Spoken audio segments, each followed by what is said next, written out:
तर मित्रांनो, पूनम नसल्यामुळे ही सगळी भांडी आता मला धुवायला लागणार आहेत. आणि खरं तर म्हणजे घरातली तशी कामं करतो, नाही अशी नाही, पण लोटून काढणं जेवढं बेसिक बेसिक जमतं तेवढं मी करतो कामं. बाकी सगळं पूनम कामं करते, मी फक्त नावाला तिला मदत करतो. पण आज आता ती नसल्यामुळं आपल्याला ही भांडी तर धुवायला लागणार आहेत. रात्रभर तसंच ठेवणं हे आपल्याला आवडत नाही. त्यामुळे मित्रांनो, मी आता लागतोय कामाला. युद्धाच्या कामाला लागा. मित्रांनो, मला सांगा, तुम्ही असं मदत करता घरी? करत असेल तर कमेंट बॉक्समध्ये सांगा की येस, आम्ही मदत करतो म्हणून. मी काही मोठा तीर मारत नाही घरची कामं करून, पण मला आनंद मिळतो ह्यातनं. आणि माणसाला नेहमी जे करावं ज्यातनं त्याला आनंद मिळतो, ठीक आहे मित्रांनो, बरोबर आहे की नाही?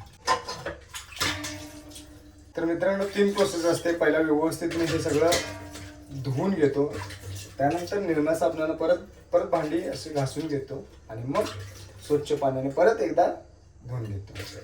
खरं तर पूनमने मला सांगून गेली होती की जशी भांडी पडतील तशी धुत जा, पण मी ऐकलो तर ना की 2-3 भांडी पडली की मला कसं घरात कोण नसलं की मला काहीतरी मग चारायला लागतं सारखं. मग काहीतरी प्लेट घे, त्यातनं जरा फरसाणा खा, त्यातनं कुठं काहीतरी लाडू खा, कुठं काहीतरी असलं चालू असते माझं. त्यामुळे ही एवढी भांडी पडतात, हळूहळू भांडी पडतात. मग सारखं धुवायला मला नाही आवडत. एकदाच ते संध्याकाळी धुवायचं आणि मोकळं व्हायचं, असं माझं हे असतं. पण पूनम शिरते माझ्यावरती, असं तिला आवडत नाही. तिला असं 4 भांडी अशी बेसिनमध्ये पडली की नाही तिला आवडत नाही. ती म्हणते 4 भांडी जरी पडले तरी धुवून मोकळं व्हायचं लगेच. ते असं बेसिनमध्ये तिला गर्दी नको असते. सगळ्यात जास्त कंटाळा कशाचं होतो माहिती आहे मित्रांनो? दुधाचं पातेलं धुवायचं. दुधाचं पातेलं एवढं ते असं तेलकट असते ना, ते मला धुवायला अजिबात नको वाटते. काय करायचं? पूनम नसली की मी 2-2, 3-3 वेळा नुसतं दूध पितोय, चहाच पित नाही काय वेळेला. आणि त्यात एक चावीला पाणी नसल्यामुळं सगळं पाणी खालून आणायला लागतंय. तवा सगळ्यात शेवटला घासला मित्रांनो.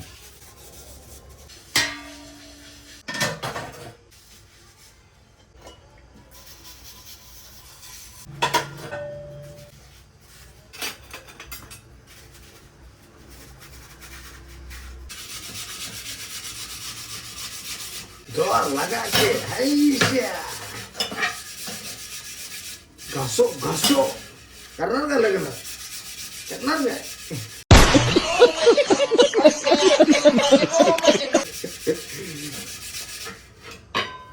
मित्रांनो, लग्नाच्या आधी सुद्धा मी असंच करायचो. स्वतःच ताट घ्यायचं, वाढायचं, तांब्या भरून घ्यायचा, आणि परत जेवण झालं की ताट धुवायचं आणि परत आहे तिथे व्यवस्थित ठेवायचं. हे पहिल्यापासून सवय आहे मला, आणि ही सवय आमच्या वडिलांनीच लावली. आमच्या 3 भावंडांना पण हीच सवय होती. घरातलं लुटून काढणं, सकाळी मम्मीला शेंगदाणे चेचून देणं, लसूण सोलून देणं, खोबरं चेचून देणं, ह्या सगळ्या गोष्टी केल्या आणि करायचो आम्ही. कसं आहे, निघाला का नाही स्वच्छ?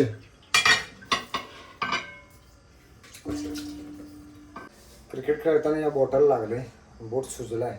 आता जवळजवळ 1.5 आठवडे झालं तरी सूज उतरली नाही त्याची. असं हात लावला की दुखते. जरा थोडाफार रिकवर झालाय, फक्त असं जास्त वेळ वरचं काहीतरी हातात धरलं की नाही दुखते. म्हणजे ह्या हलक्या हातानं धरलं की नाही सगळा भार येतो. तर पहिला भांडी धुवून झाली की मस्तपैकी चहा ठेवणार आहे मित्रांनो. आहा, कडक चहा पिणार आहे, ते पण कोरा चहा प्यायची खूप इच्छा झाली. कोरा चहा.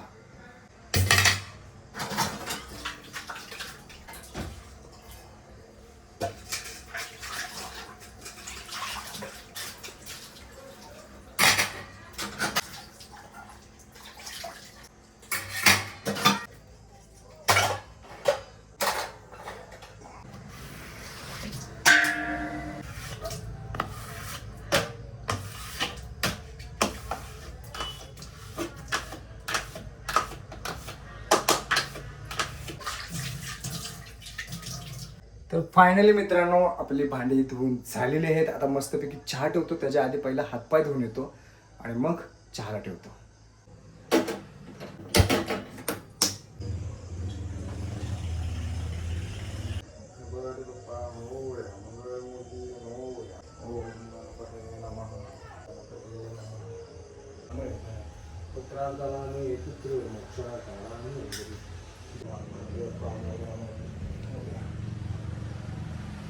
तर मित्रांनो, या चहा प्यायला मस्तपैकी आता चहाचा आनंद घेतो. कोरा चहा पिण्यात मित्रांनो की वेगळाच आनंद आहे. Good Ganesh, good.